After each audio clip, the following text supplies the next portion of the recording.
The coordinates had been discovered. The trek to the alien homeworld had been complete.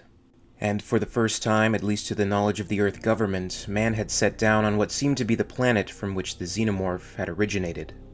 This was a government endeavor, however. Bionational Industries, in an operation led by Executive Assistant Patrick Massey, had taken over the mission.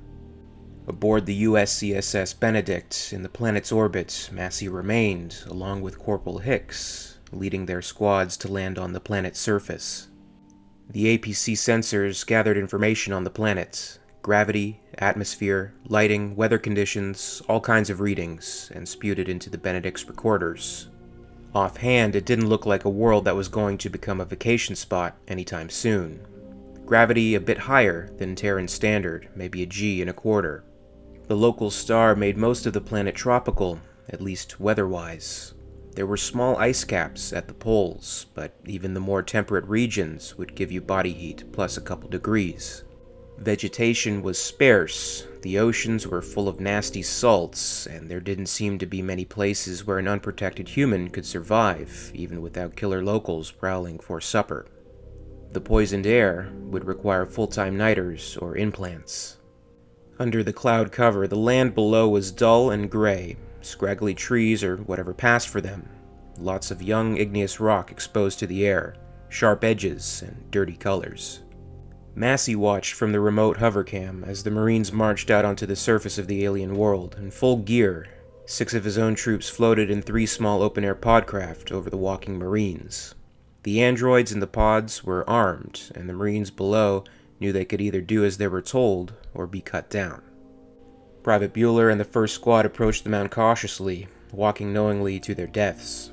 The mound, nest, hive, whatever, looked like an apartment building-sized anthill. The surface was ridged and convoluted, a dull blackish gray with bits of lighter color here and there. As they drew nearer, Bueller saw that the lighter bits were bones, a lot of them skulls, all blended into the surface. There was an oval-shaped entrance with a beaten path leading to it maybe 100 meters ahead.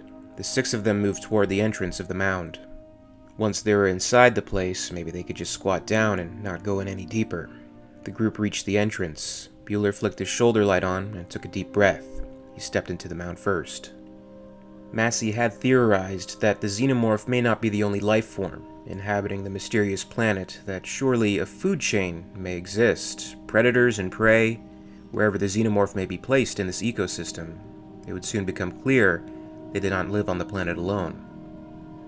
Massey was staring through the holographic readouts when a tiny chime called for his attention. He focused on the screen. The 3 AirPods were holding over the entrance to the first mound. The other Marine squads hadn't quite made it to their destinations yet. The Doppler showed aircraft closing in on the AirPods.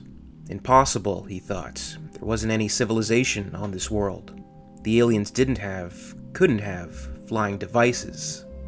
Then he realized what was wrong with the images. No heat signatures, no power leakage, no radio or radar or Doppler. Either the craft were so primitive they had to be gliders, or... Massey blinked. "Team 1, he said. Alert." The first wave of flying creatures dived on the AirPods. The cameras caught and recorded the images. They looked reptilian, with grayish, scaled skin. They had delta-shaped wings that spanned at least 10 meters, short, sleek bodies, and elongated heads with rows of pointed teeth. Carnivores, definitely.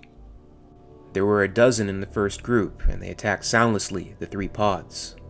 The pods spiraled down toward the ground, 4 or 5 of the beasts following them in controlled dives. The first pod splattered against the ground, shattered, and hurled the 2 androids away from the impact.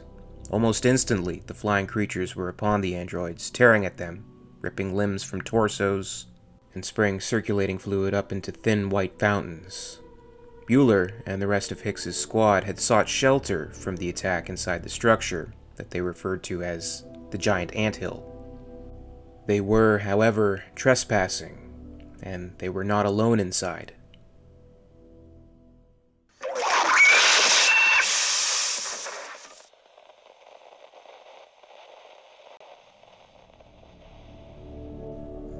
In this series, I'm recounting the Earth War, as depicted in the Aliens comic series, and the events leading up to it, as well as its aftermath. The accounts are explored as originally published, despite certain names, locations, and other events having been altered over time. If you missed it, the previous video in this series is Operation Outreach. Stay tuned for the next video about the Anthill Skirmish, a crucial event in the trajectory of the war. As always, I'd like to thank you very much for watching. I really appreciate it, and if you enjoyed this video, please make sure to give it a like, and you can also subscribe for all the latest videos from the channel. A very special thanks goes out to WEYLAND YUTANI executive, EmYarUk, part of the Patreon Hive. If you'd like to join the Hive and support the channel, check out my Patreon page for exclusive posts and contests. In the meantime, you can catch up with Alien Theory over social media. Follow @alien_theory on Twitter and @alientheoryyt on Facebook and Instagram for more. And until next time, this is Alien Theory, signing off.